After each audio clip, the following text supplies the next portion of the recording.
Centro Cristiano Amigos. Antes de entrar al tema, como ya lo dijo mi querido Martín Muñoz, estamos hablando de la serie de la oración. Qué importante es que tú y yo aprendamos los elementos fundamentales para nuestra correcta oración, la comunión con Dios, para poder estar conectados por medio de este recurso que Dios diseñó para que el ser humano pudiera conectarse con Dios. Entonces es importante que tú y yo entendamos lo fundamental de la oración. Por eso es que estamos haciendo esta serie. Yo quiero preguntar, ¿cuántos oran regularmente? Seamos honestos, ¿cuántos oramos regularmente? Levante su mano los que dicen, bueno, yo oro regularmente, a lo mejor oro pues nada más 20 minutos al día, 30 minutos. Levante su mano, a ver, no vi cuánto tiempo, okay, bueno, segura ora regularmente, muy bien. ¿Cuántos normalmente no tienen el hábito de la oración? Levante su mano que dicen, pues yo realmente no tengo mucho el hábito de la oración. Gracias a Dios por su honestidad. Creo que Dios lo sabe, ¿verdad? Dios conoce nuestros corazones. ¿Y por qué le pregunto esto? Porque mucha gente no ora porque no sabe cómo hacerlo, o porque no ha comprendido que la oración es parte fundamental en la vida del ser humano. Así como tienes necesidad de alimento físico, también tenemos necesidad del alimento espiritual. De hecho, cuando Satanás tentó a Jesucristo en el desierto, podemos ver una de las respuestas de Jesús. Jesús dijo, no solo de pan vivirá el hombre. O sea, Jesucristo está haciendo una declaración importante aquí. Está diciendo que para que el hombre pueda subsistir, para que el hombre pueda vivir, para que el hombre pueda progresar y salir adelante, no solamente necesita el alimento físico, pero también requiere el alimento espiritual. Y cuando una persona ora, cuando un hombre o una mujer oran a Dios de manera correcta, entonces por medio de la oración podemos obtener todas las cosas que sustentan nuestro ser interior, nuestra alma, nuestro espíritu, nuestros pensamientos. A través de la oración tú puedes dejar el afán, a través de la oración puedes dejar la ansiedad, a través de la oración puedes dejar la angustia, la preocupación, el temor, el miedo. Yo quiero preguntar, ¿cuántos en algún momento de su vida han sentido temor? Levante su mano. Ok, pues si tú has sentido temor, el mejor recurso que puedes utilizar para echar fuera el temor de tu vida es la oración. ¿Estamos de acuerdo? El problema es que la gente no sabe por qué orar, para qué orar, no sabe mucho concerniente a la oración. Y como esta es una serie, bueno, pues hablar de la oración nos llevaría mucho tiempo. Todo el año si fuera posible, pero yo quise condensar y resumir un poquito esta serie, especialmente para la gente que tiene poco tiempo con nosotros, porque ya en una ocasión ya la habíamos dado y por eso estamos retomando esta serie de El Poder de la Oración. Hemos visto 2 o 3 charlas pasadas antes de esta y hemos enseñado que todos los grupos religiosos oran, ¿verdad? Que todas las religiones tienen por hábito el orar. Vemos a los musulmanes orando, vemos a los budistas orando, vemos a los shintoístas orando, vemos a los católicos orando, a muchas gentes, muchas personas, muchos grupos oran. Pero mucha gente también se ha decepcionado porque no ha visto que sus oraciones sean respondidas como ellas creían o como ellas esperaban. ¿Cuántos aquí hemos orado por algo y no ha resultado y no ha ocurrido como esperábamos que ocurriera? Levante su mano. Yo creo que todos, ¿verdad? Hemos orado por algo y no ha suscitado o no ha surgido el resultado que nosotros esperábamos. Pero por eso es importante entender el poder de la oración, el propósito de la oración, el fundamento de la oración. Y bueno, esta noche yo quiero enseñarte algo muy importante que se llama la autoridad de la oración. ¿Cómo se llama? Vamos, ¿cómo se llama esta parte de esta serie? La autoridad de la oración. Es decir, ¿con qué autoridad tú y yo oramos? ¿Con qué autoridad tú y yo podemos venir delante de Dios a expresarle nuestras penas, nuestras necesidades, nuestros problemas, o a consultarle sobre su voluntad? ¿Cuál es el fundamento de mi autoridad? Ahora, escucha esto. La posición que Jesús obtuvo en la cruz del Calvario. Recuerda que el domingo pasado hablamos de la resurrección, ¿te acuerdas? Y hablamos de los beneficios y de lo que obtuvimos en la resurrección de nuestro Señor Jesucristo. Bueno, pues déjame decirte que tiene mucho que ver con la oración, porque la posición que Jesucristo obtuvo en la cruz del Calvario, al haber muerto, siendo sepultado y resucitado al tercer día, esa posición que obtuvo fue transferida ahora a ti y a mí por medio del nuevo nacimiento. La Biblia dice en 2 de Corintios 5, 17, de modo que si alguno está en Cristo, dice la Biblia, nueva criatura es. Nueva criatura es. Las cosas viejas pasaron, de ahora en adelante todas son hechas nuevas. ¿Qué significa este pasaje? ¿Qué dice o qué quiere decir este pasaje de la Escritura? Dice que ahora tú y yo, como hemos recibido a Cristo en nuestro corazón, ¿cuántos ya recibieron y aceptaron a Cristo en su corazón como Señor y Salvador? Levante su mano. Bueno, pues por esa pública confesión, por esa declaración de fe, ahora tu naturaleza te ha sido cambiada. Ahora eres una nueva creación. Por fuera sigue siendo el mismo, ¿verdad? Y ya esperamos que venga el Señor para que glorifique nuestros cuerpos mortales, ¿cierto o no? Pero por dentro eres otro. Has sido vivificado. Ahora tienes vida en tu espíritu por medio del sacrificio de Jesucristo en la cruz del Calvario. Entonces, la posición que Jesús obtuvo en la cruz del Calvario, que fue una posición de victoria, entonces ahora fue transferida a todos aquellos que hemos puesto nuestra fe en Jesús como nuestro Señor y Salvador. Entonces, ¿qué es lo que me da derecho a orar?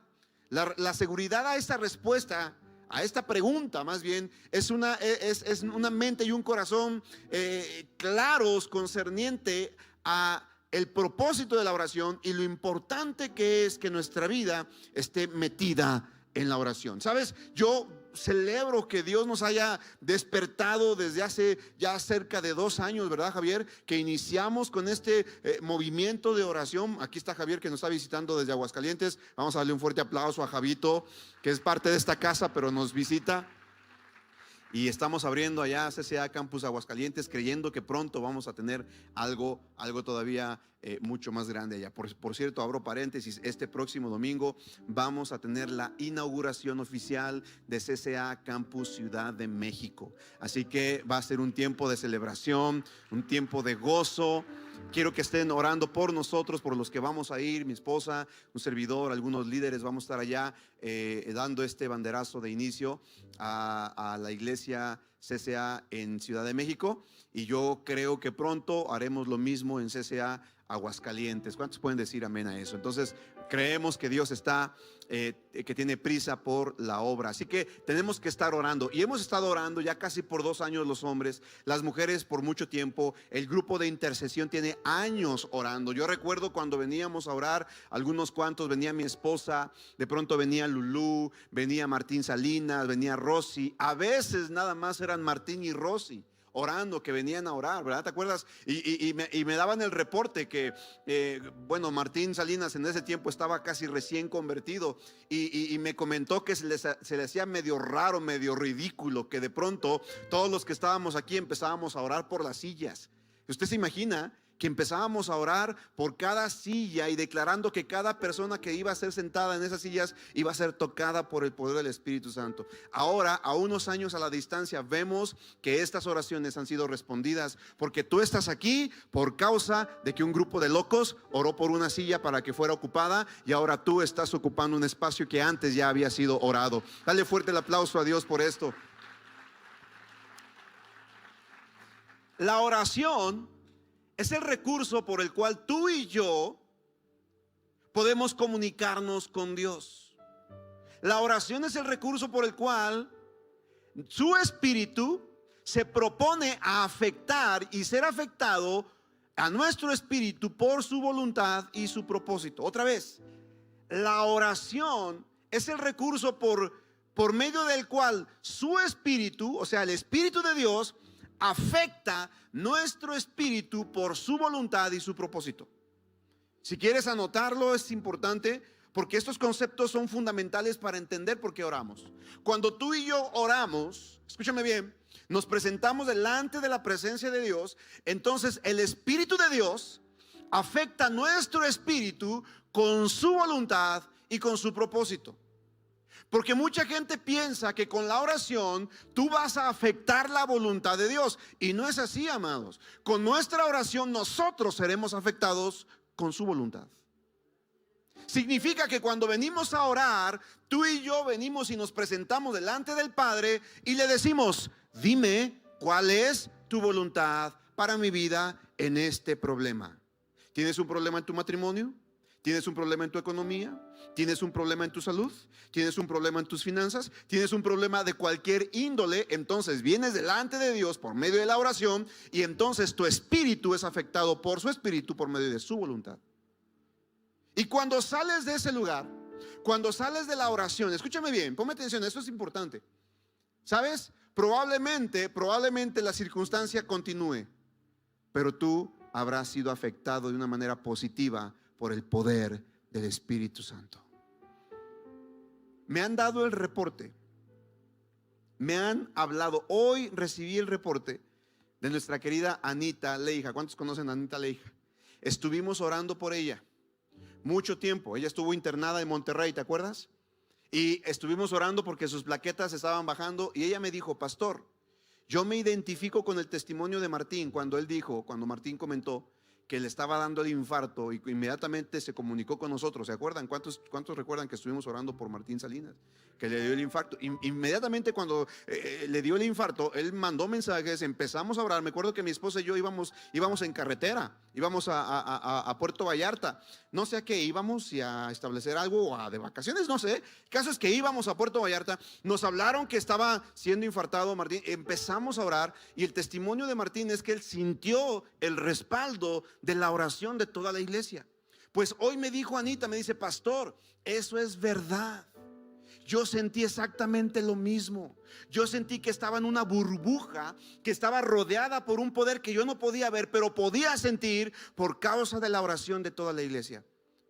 Y luego me vuelve a hablar, me dice: pastor, ¿qué crees? Te vuelvo a llamar porque me da el reporte mi hermana. A su hermana le abrieron los intestinos, le expusieron los intestinos, imagínate todas sus vísceras, sus vientres expuestos, porque estaba gravemente enferma. Y da testimonio: por la gloria de Dios, su hermana ya está sana. Ese es el resultado del poder de la oración. Vamos, dale un fuerte aplauso al Rey si tú lo crees. Entonces, cuando tú y yo oramos, tú y yo conocemos la voluntad y el propósito de Dios para nuestra vida. ¿Qué es lo que conocemos de parte de Dios? Vamos, cuando tú y yo oramos, conocemos la voluntad y el propósito de Dios. ¿Para quién? Para nuestras vidas. ¿Te das cuenta ahora por qué es importante que oremos? ¿Te das cuenta por qué es importante la oración? Ahora, ¿en base a qué tú y yo tenemos el derecho para orar? Ya te lo dije, Cristo restauró nuestros derechos para dominar y orar. Desde el principio Dios planeó la redención del hombre y la restauración de su propósito por medio del sacrificio de Cristo. Mira lo que dice Efesios capítulo 1, verso 9, y luego nos vamos al capítulo 3, versos 10 y 12. Efesios capítulo 1, verso 9 dice: dándonos a conocer el misterio de su voluntad. ¿La voluntad de Dios es un qué? Aquí dice: ¿la voluntad de Dios es un qué? La voluntad de Dios es un misterio. Y el único lugar en donde tú encontrarás ese misterio es por medio de la... ¿Quieres saber con quién te vas a casar? Métete a orar. Porque nadie sabe con quién se va a casar hasta que se está casando, ¿verdad? Y a lo mejor tú dices: híjole, se me hace que la regué al haberme casado con ella. Bueno, es que no te metiste a orar. Tú escogiste y no dejaste que Dios escogiera. No sé si me estoy explicando. Los que ya están casados, no se preocupen, ya es la voluntad de Dios. Ya están en mi modo, o sea, hey, tú dices: es que me casé con la mujer equivocada. No, escúchame, ponme atención, te quito el suspenso, te poncho tu globito. Desde el momento en que firmas y que dices: sí, acepto, desde ese momento se convirtió en la voluntad de Dios para ti. ¿Me sigues? Hay gente que dice: pastor, creo que cometí un error al casarme con la mujer equivocada. Y ahí vas, si quieres cometer otro error al divorciarte de ella. Por supuesto que no. Error tras error. El divorcio jamás será una opción. Digan conmigo, jamás será la opción. Jamás. Dios no pensó en el divorcio. Dios no diseñó el divorcio. ¿Me sigues o no? Entonces, ¿quieres evitar? Eres soltero, eres soltera, ¿quieres evitar esa equivocación, ese fracaso, lo que sea? Bueno, métete a la oración, porque por medio de la oración tú recibirás el misterio de su voluntad. ¿Me sigues o no? Dice, dándonos a conocer el misterio de su voluntad según su beneplácito, el cual se había propuesto en sí mismo. Capítulo 3, versos 10 y 12 dice, para que la multiforme sabiduría de Dios sea ahora dada a conocer por medio de la iglesia a los principados y potestades en los lugares celestiales, conforme al propósito eterno que hizo en Cristo Jesús nuestro Señor, en quien tenemos seguridad y acceso con confianza por medio de la fe en Él. El apóstol Pablo está diciendo que Dios nos dio el acceso para poder entrar a la presencia de Dios por medio de nuestra fe en el sacrificio de Jesús en la cruz del Calvario. Entonces tú y yo podemos confiadamente venir delante de su presencia, porque Cristo ganó ese lugar para ti y para mí. En el Antiguo Testamento, escúchame bien, solamente el sumo sacerdote entraba una vez al año al lugar santísimo para ofrecer sacrificios, para expiar el pecado de todo el pueblo. Y mientras el sacerdote entraba con una serie de liturgias, lavamientos, procesos impresionantes, ¿sabías tú que si el sacerdote, tan solo una gota de sudor que corriera por su frente era suficiente para que Dios lo aniquilara? No podía sudar, no podía tener ningún defecto, el sacerdote no podía tener ninguna falta. De hecho, para entrar a ministrar al lugar santísimo, le amarraban un cordón en la cintura, Javier, y ese cordón tenía campanitas. Y mientras atrás el pueblo estaba escuchando las campanitas, sabía que el sacerdote estaba vivo. Y decía, ay, el pueblo, ay, qué bueno que sigue vivo el sacerdote. Imagínate, el pueblo tenía terror de entrar a la presencia de Dios, porque si el sacerdote tenía una mancha, una arruga, un pecado, la Biblia dice que tenía que ser perfecto, no tenía que tener ningún defecto físico, no tenía que tener ningún problema en los ojos, no tenía que tener ningún problema de oídos, es más, ni siquiera, la Biblia dice, no tenía que tener los testículos magullados. Así dice la Biblia. Asústate conmigo, 1, 2, 3. Gloria a Dios que no vivo en ese tiempo, sino... Y no por los testículos, claro que lo que no, sino por el sudor. ¿Sabe por qué? Escuche, porque no podía el sacerdote derramar una sola gota de sudor.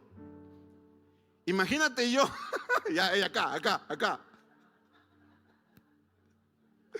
Imagínate yo que sudo como sauna cada vez que predico. ¿Tú crees que tendría la capacidad de entrar al lugar santísimo y ofrecer sacrificios delante de Dios? Por supuesto que no. ¿Me sigue? ¿Está conmigo? Perdón si a alguien ofendí con esto. Estamos hablando tranquilos, ¿no? Pero no tenía que tener ningún defecto, ningún pecado. Ahora imagínate, venía el sacerdote, iba haciendo toda su liturgia, y de pronto, si una falta había en él, si una mancha en su vestido, un pecado, entonces caía fulminado, muerto. Y los que estaban afuera del campamento, de la carpa, del tabernáculo, dejaban de escuchar las campanitas. Y cuando dejaba de escuchar las campanitas el pueblo, entonces decía, no, pues ya, el sacerdote ya se murió. Y empezaban a jalar la cuerda y sacaban el cuerpo del sacerdote que había muerto. ¿Te imaginas? Ahora, por medio del sacrificio de Jesús en la cruz del Calvario, dice la Biblia que el día que Jesús murió, el velo se rasgó totalmente, de abajo hacia arriba, de arriba hacia abajo, se rasgó, se partió, era un velo grueso. Y escúchame, eso ahora nos da acceso a ti y a mí por medio de la sangre del Cordero, para presentarnos delante de Dios sin temor a ser aniquilados. ¿No le puedes dar un fuerte aplauso a Dios por esto?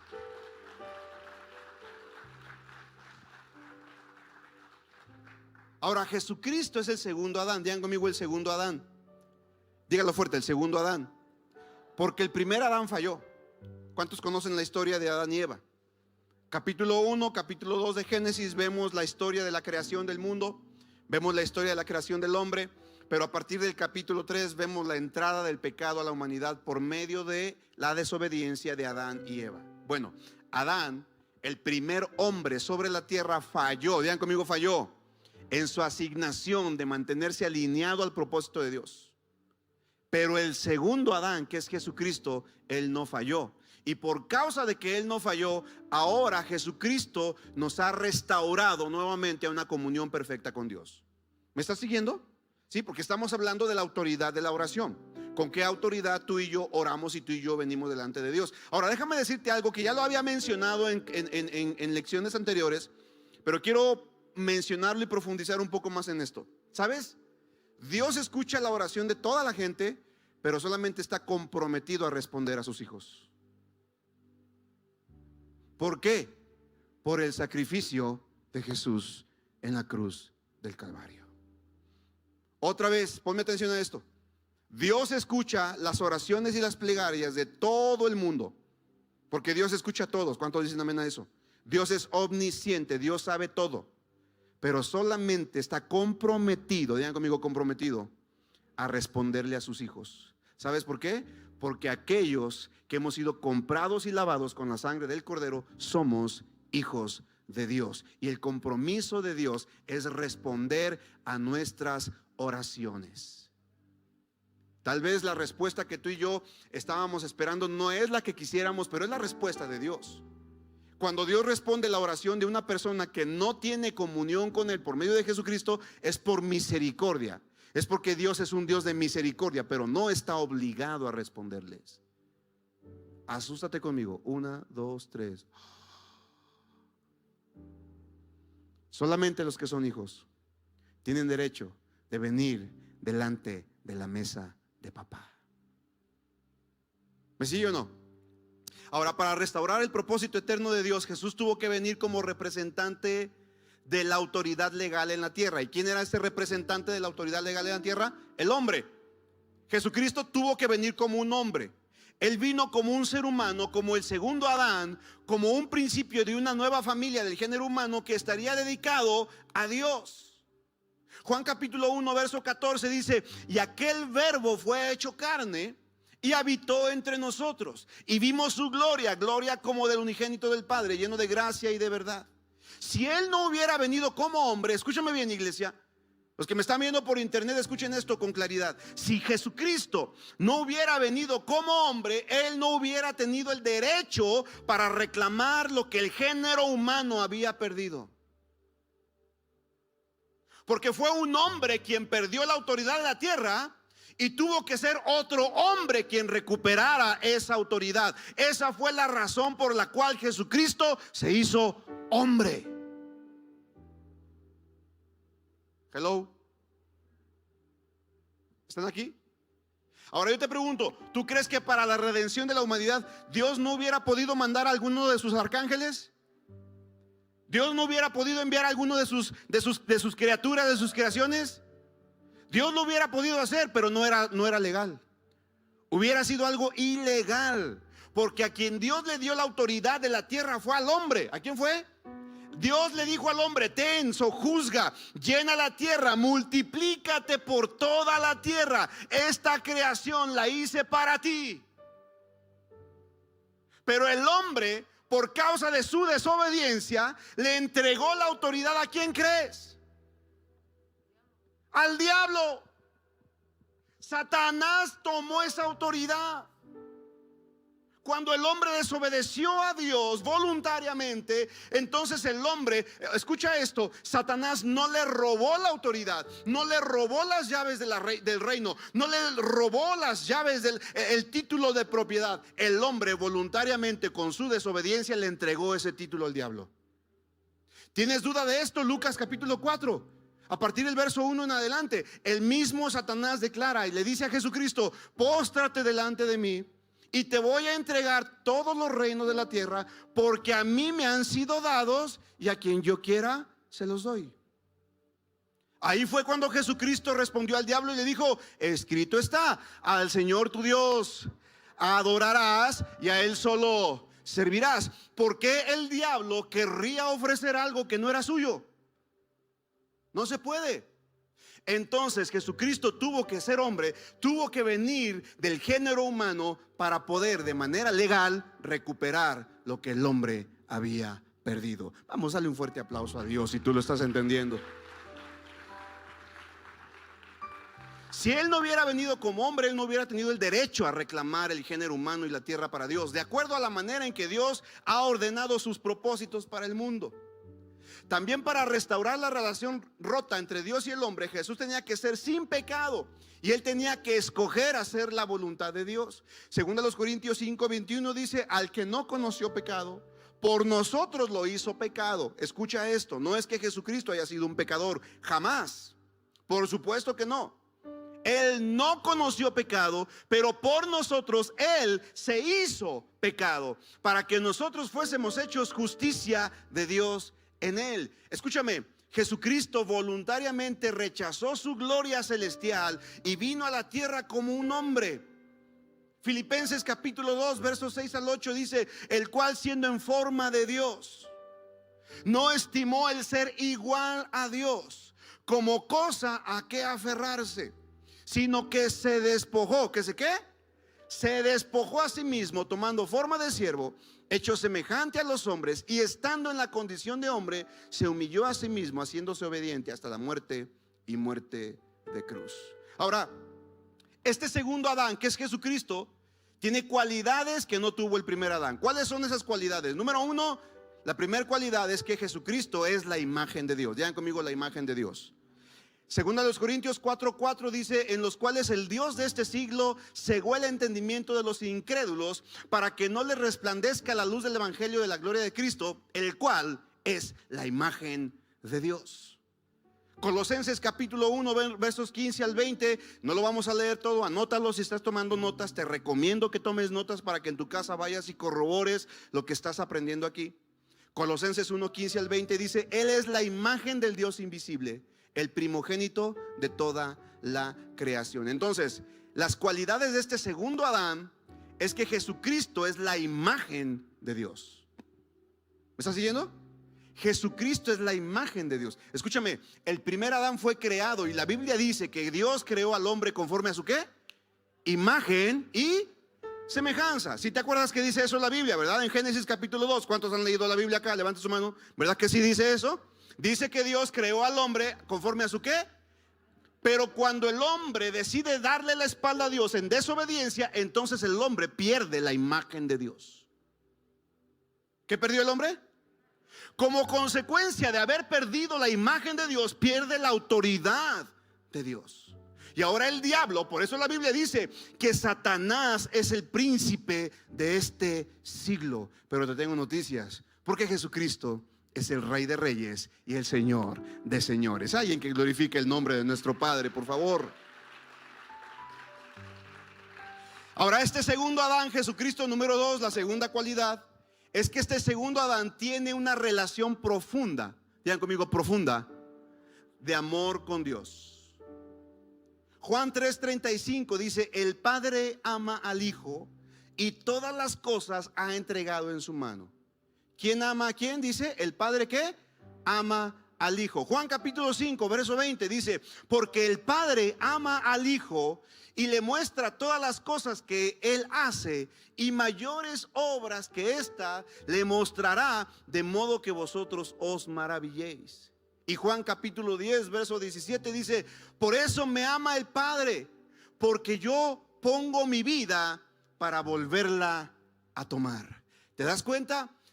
La relación que tiene Dios con el segundo Adán, que es Jesucristo, es una relación de amor. ¿En qué falló Adán, el primer hombre sobre la tierra? En que él no quiso a Dios.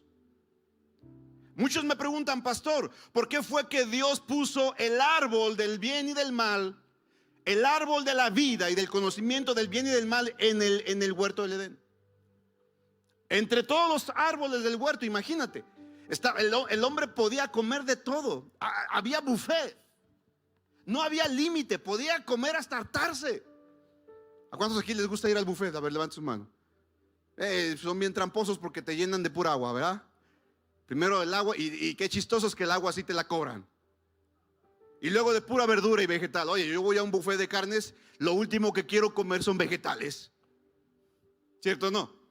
Pero el hombre ahí tenía buffet, él podía comer de todos los alimentos del huerto, de los árboles del huerto. Pero Dios le dijo, del árbol, del conocimiento, del bien y del mal, de eso no vas a comer, porque el día que comas ciertamente morirás. Estaba el árbol de la vida, del que comían todos los días. Por eso tenían vida eterna. ¿Me estás siguiendo acá?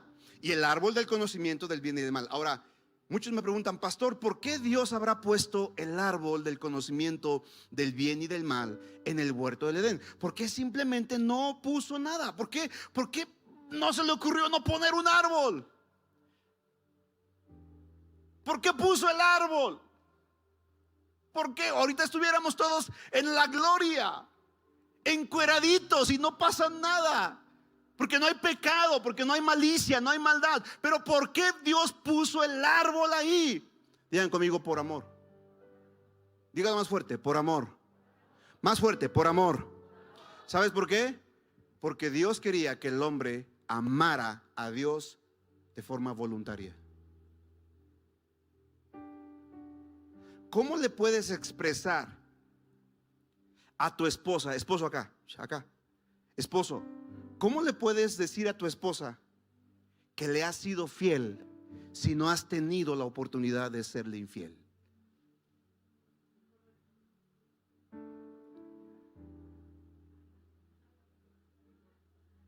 ¿Están aquí? No levanten la mano, hombres.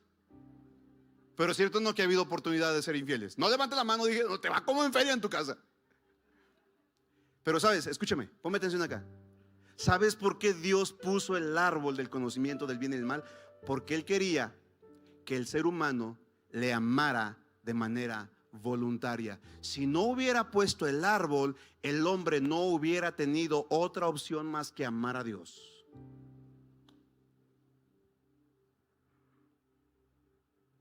Asústate conmigo. 1, 2, 3. ¿Cuántos lo habían pensado de esa manera? ¿A cuántos no se les hubiera ocurrido esto? Pero ¿sabes? Una muestra de amor de Dios para sus hijos es ese árbol. Porque de otra manera hubiéramos sido como robots. No tenemos opción más que obedecer. Y Dios dijo, no, yo no quiero formar robots autóctonos ahí que no tengan otra opción más que amarme. No, yo quiero que ellos me amen de manera voluntaria. ¿Te das cuenta ahora por qué el pecado de Adán fue un pecado muy grave? Porque Adán decidió no amar a Dios. Wow. ¿A cuántos Dios les está hablando ya esta noche? Ahora, cuando viene el segundo Adán ¿es quién? Cristo decide amar a Dios. ¿Sabes por qué Jesucristo entregó su vida por la humanidad? En primer lugar por amor al Padre. Y en segundo lugar por amor a ti y a mí. Cristo amó tanto al Padre que le dolía ver al Padre sufrir por causa de la humanidad. Y Jesucristo en el cielo dijo, no te preocupes, papá, yo voy y muero por ellos. Yo entrego mi vida por ellos. Y Dios le dijo, está bien, hijo, si tú entregas tu vida por ellos, yo te prometo darte honor y gloria para que a tu nombre se doble toda rodilla de los que están en el cielo, de los que están en la tierra y de los que están debajo de la tierra. Y te tengo noticias. Todo el mundo, de toda la historia, de todas las generaciones, tarde o temprano tendrán que reconocer que Jesucristo es Dios para gloria del Padre. Alguien que le dé un fuerte aplauso al Rey. Número 3, rápidamente, porque ya el tiempo me ganó. El segundo Adán, que es Jesús, vive y vino para hacer la voluntad de Dios. Mientras que el primer Adán falló en la voluntad de Dios. ¿Sí te acuerdas, verdad? El primer Adán falló porque desobedeció. ¿Qué hizo? Vamos, más fuerte. ¿Qué hizo? El segundo Adán, que es Jesucristo, ¿qué crees? ¿Qué hizo? Obedeció. ¿Te das cuenta de la diferencia entre el primer Adán y el segundo Adán?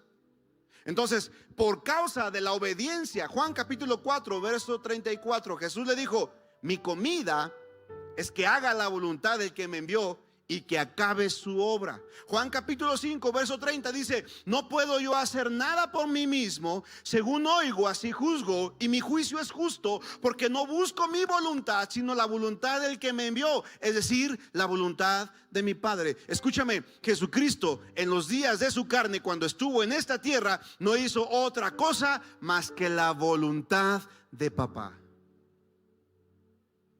¿Cuántos queremos parecernos a Jesucristo? No hacer otra cosa más que ¿qué? ¿Sabes una cosa? Si nos enfocáramos más tú y yo en hacer la voluntad de Dios, créemelo, tendríamos vidas más exitosas. Porque ¿cuántos creen que Dios quiere lo mejor para nosotros? Pero ¿sabes por qué te está yendo como te está yendo? Porque estás haciendo tu propia voluntad. 1, 2, 3. Ay, qué hay, de tan aguado. 1, 2, 3. Eso. No te quejes por cómo te va. Vienes y dices: ay, ¿por qué? Y Dios te dice: pues porque tú escogiste. Yo te dije que no, pero ahí vas. ¿Por qué me está yendo así, Dios? ¿Por qué? Ahí está la señorita que viene conmigo y me dice: pastor, ¿será pecado que me enamore de un filisteo? Es que los de la iglesia besan bien feo. Los del mundo besan más rico, pastor. ¿Me da permiso de casarme con uno de afuera del mundo? Que como uno no tiene la luz con las... Pero como no le hacemos caso a quién, no queremos seguir sino la... Ay, no, pastor, eso es muy anticuado. Eso es religioso, pastor. No sea religioso, pastor.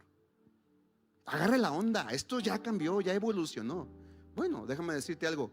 La Biblia es la palabra de Dios y sigue siendo tan actual el día de hoy como cuando fue terminada de escribir el último libro. Oye, si casándote con un cristiano hay un montón de broncas. Si no, pregúntale a mi esposa. Y pastor. Ahora imagínate si te casas con un filis feo, una filis fea. Peor. ¿Cierto o no? Pero ¿queremos hacer qué? ¿Queremos hacer qué? En lugar de hacer qué. Entonces, ¿por qué te está yendo como te está yendo? Seguramente porque estás haciendo tu propia voluntad. Juan capítulo 6, verso 38. Porque he descendido del cielo no para hacer mi voluntad, sino la voluntad del que me envió. Escucha, Jesús vino para hacer la voluntad de Dios.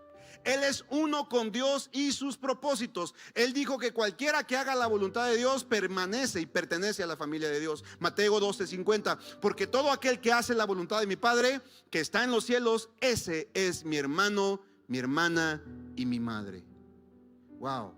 Los que hacemos y buscamos hacer la voluntad de Dios somos de la familia de Dios. Yo pensé que le ibas a dar un fuerte aplauso a Dios por esto.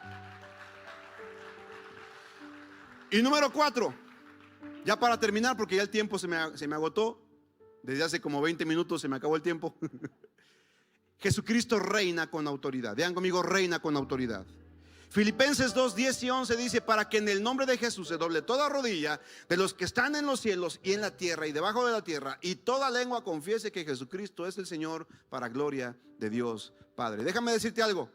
Probablemente hoy en día el mundo no ha reconocido a Jesucristo como el Señor, pero llegará un momento, escúchame, llegará un día en donde todos compareceremos delante del tribunal de Cristo, delante del trono, del gran trono del juicio blanco de Dios, y todos ahí reconocerán que Jesucristo es el Señor. Oh, sorpresa para aquellos que no le aceptaron en esta ocasión.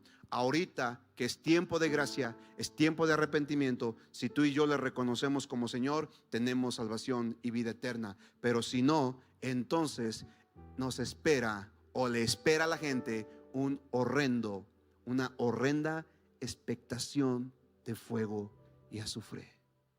Esto ya no es muy común predicarlo en las iglesias. Muchas iglesias ya no predican de esto porque tienen miedo de no ser populares. Pero tú tienes que saber, amada familia, que si no le abres tu corazón a Cristo, entonces tu eternidad está tambaleando entre el cielo o el infierno. Por eso necesitas reconocer a Jesús como Señor y Salvador. Toda rodilla se va a doblar, tarde o temprano. Qué mejor que hacerlo temprano y no tarde. ¿Cuántos dicen amén a eso? Por último, ponte en pie, por favor, porque ya me están viendo medio nerviosos algunos. Pónganse en pie. Antes de que se vayan, déjenme terminar esta parte. Mira lo que dice Apocalipsis 19:16. Y en su vestidura y en su muslo tiene escrito el nombre, este nombre, Rey de Reyes y Señor de Señores. Escúchame, Jesucristo es el Rey de Reyes. ¿Me sigues? Él es Rey de Reyes. La Biblia dice que Dios nos ha hecho para Jesús reyes y sacerdotes para nuestro Dios. Cuando tú reconoces a Cristo como Señor y Salvador, no solamente obtienes el título de hijo, pero además obtienes el rango de rey o sacerdote. ¿Me sigues? ¿Cuántos están aquí? Por eso es importante que tú y yo entendamos que la oración, escucha, la oración tiene que ver con establecer su reino en la tierra. Si tú estás orando solamente para que te vaya bien, si tú estás orando solamente para que financieramente te vaya mejor, si tú estás orando solamente para recibir sanidad, si tú estás orando solamente para que tu matrimonio comience a salir adelante, si estás orando solamente para que Dios te guíe con quién te vas a casar, está bien, qué bueno que lo estás haciendo, pero al final de cuentas tu prioridad tiene que ser: Señor, que mi matrimonio esté bien, que mi economía esté bien, que mis relaciones interpersonales estén bien, que mi salud esté bien, porque en todo quiero darte gloria y honra. En todo yo quiero que tu nombre sea glorificado.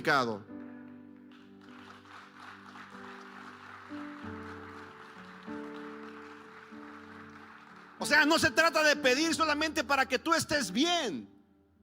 Claro que Dios quiere que estés bien, por supuesto, pero el enfoque de la oración, amada familia, no tiene que ser que yo esté bien, tiene que ser que yo haga su voluntad. ¿Cuál es tu voluntad para mi vida, Señor? ¿Cuál es tu voluntad para mi matrimonio, Señor? ¿Cuál es tu voluntad para mis hijos? ¿Cuál es tu voluntad para la iglesia? ¿Qué es lo que tú quieres que yo haga? Y sabes, cuando tú y yo nos alineamos a la voluntad de Dios, no hay posibilidad de fracaso. Tú serás una persona poderosa, exitosa, una persona de reino, una persona que entienda que lo más importante es traer el cielo a la tierra. Dáselo con todo el corazón ese aplauso. Qué bueno que oras por tu matrimonio. Qué bueno que oras por tu economía. Qué bueno que oras por tu ministerio. Pero a final de cuentas tiene que ir todo en virtud a hacer tu voluntad.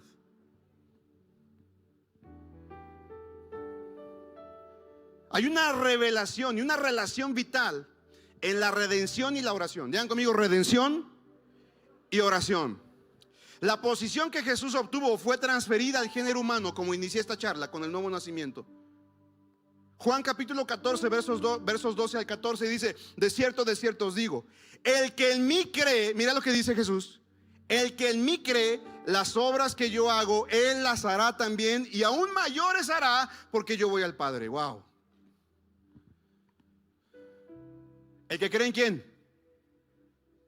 Dice la Biblia: el que en mí cree, las obras que yo hago, él las hará y aún mayores. Dice, verso 13: y todo lo que pidiereis al Padre en mi nombre lo haré, para que el Padre sea glorificado en el Hijo. ¿Para que qué?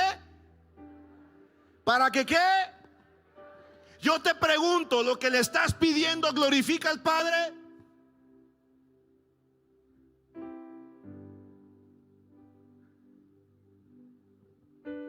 Una, dos, tres.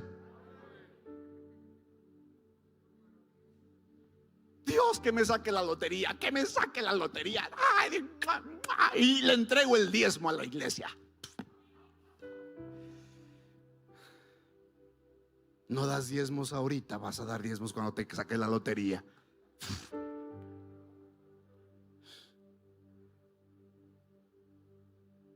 Yo sé que estoy ponchando globos, yo sé, pero es lo que dice la Biblia. Ay, Señor, que le vaya mal a mi ex, lo que sea, que la atropelle un carro, que la machuque un tren, que la orine un perro. ¿Tú crees que Dios va a responder esa oración? Hey, nuestras oraciones tienen que glorificar al Padre. Todo lo que pidas en oración, creyendo, lo recibiréis. Pero tiene que ser algo que honre, que glorifique el nombre de papá, para que el Padre sea glorificado en el Hijo. Si algo pidiereis en mi nombre, yo lo haré. Juan 16, 23 y 24 dice: en aquel día no me preguntaréis nada. De cierto os digo que todo cuanto pidiereis al Padre en mi nombre os lo dará. Hasta ahora nada habéis pedido en mi nombre.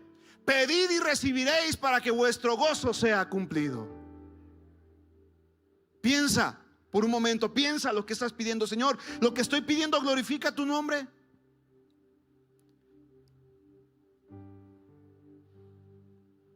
Lo que te estoy pidiendo exalta tu nombre. Lo que te estoy pidiendo da honra a tu nombre.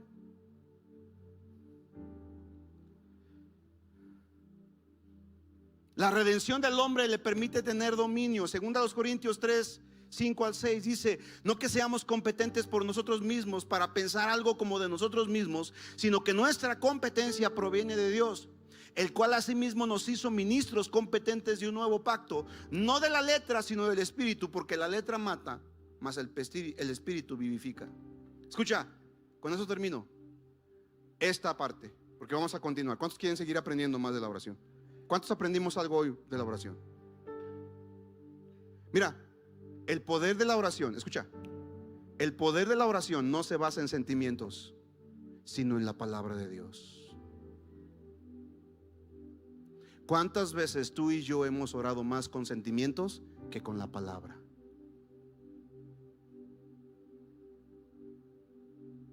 Wow. ¿Cierto o no, Gina? Oro así porque así siento. Oro así porque así lo siento. No, oro conforme a la palabra. ¿Sabes cuál es la mejor manera de orar? Agárrate la Biblia, lee un capítulo de la Biblia, un versículo, y lo que has leído, eso óralo. Es más, hoy es 20 de abril, ¿verdad? Mañana es 21 de abril. Agárrate el capítulo 21 de Proverbios mañana, léelo, y después de que lo leíste, comienza a aplicar en oración ese capítulo de la Biblia para ti. ¿Sabes por qué? Escúchame. Porque orar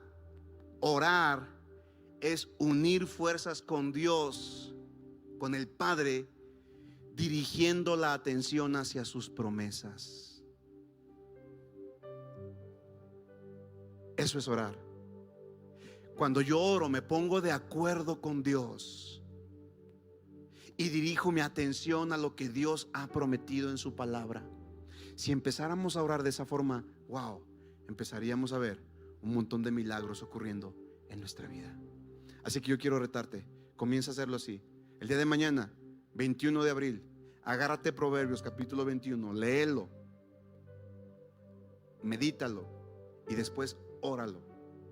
Y di: Señor, yo me pongo de acuerdo a tus promesas y a tu palabra, y lo que dice aquí yo lo oro para mí. ¿Cuántos lo vamos a hacer? Uy, si eso lo hacemos todo el tiempo con la Biblia, eso es orar. Orar es ponerme de acuerdo con Dios para declarar sus promesas para mi vida. ¿Alguien aprendió algo esta noche? ¿Alguien puede darle un fuerte aplauso? Vamos a hacerlo fuerte al Rey. Vamos a orar. Padre, gracias por este tiempo. Gracias por la palabra que nos hablas todos los días. Gracias por la enseñanza que nos das, Señor. No podemos nosotros adjudicarnos ningún mérito propio. Reconocemos que toda buena dádiva y todo don perfecto desciende de lo alto. Señor, reconocemos que tú nos das la revelación de tu palabra y tú nos enseñas a orar conforme a tu voluntad. Hoy, Padre, hemos aprendido mucho concerniente a la oración. Ahora queremos aplicarlo. Queremos dejar de orar solamente por sentimientos y por emociones, y queremos iniciar a orar, iniciar orando conforme a tu palabra, con tus promesas. Nos ponemos de acuerdo contigo, nos alineamos a tu voluntad y creemos, Padre, que tu voluntad se hace en nuestras vidas. En el nombre de Cristo Jesús. Señor, quiero aprovechar también para orar por las finanzas de toda la iglesia. Tú sabes, Padre, el tiempo tan difícil que estamos viviendo. La gasolina ha subido, la canasta básica está subiendo de una manera impresionante. Todos los servicios en casa están subiendo, la telefonía, la electricidad, la energía, todo está caro. Pero Señor, hemos comprendido que nuestra dependencia no está en este mundo, no está en la economía de las naciones. Nosotros dependemos de ti. Así que yo quiero pedirte, Padre, en el nombre de Cristo Jesús, los que vamos a traer diezmos y ofrendas en esta noche, queremos hacerlo con gozo, con alegría y con entendimiento. Y queremos reconocer, Señor, que tú eres quien nos provee, quien nos sustenta, quien nos bendice, quien nos da multiplicadamente. Tu palabra enseña: dad y se os dará, medida buena, apretada y remecida darán en vuestro regazo, porque con la misma medida con la que medís, os volverán a medir. Así que, Padre, en el nombre de Cristo Jesús, hoy quiero bendecir a cada dador alegre, cada persona que con fe y con gozo esta noche traen delante de tu presencia diezmos u ofrendas. Y te pido, Señor, en el nombre de Cristo Jesús, que reprendas al devorador, que no permitas, Padre, que Satanás robe ninguna de las bendiciones que tú ya les has dado. Y en el nombre de Cristo Jesús, ábreles puertas para que ellos puedan recibir herencias, recibir regalos, recibir recompensas, recibir premios en sus trabajos, bonos en sus trabajos. Los que no han recibido todo su aguinaldo, Señor, ellos lo van a recibir. Los que no han recibido su bono, Señor, los que no han recibido aumento de salario, lo van a recibir en el nombre de Cristo Jesús. Y aquellos que están emprendiendo negocios, yo declaro, Señor, que sus negocios serán tan exitosos, Padre, que ellos tendrán que contratar a más gente. Y esto porque ellos son obedientes a tu voluntad. En el nombre de Cristo Jesús los bendecimos y te damos gracias en Cristo Jesús desde ahora y para siempre. Y la iglesia dice: amén.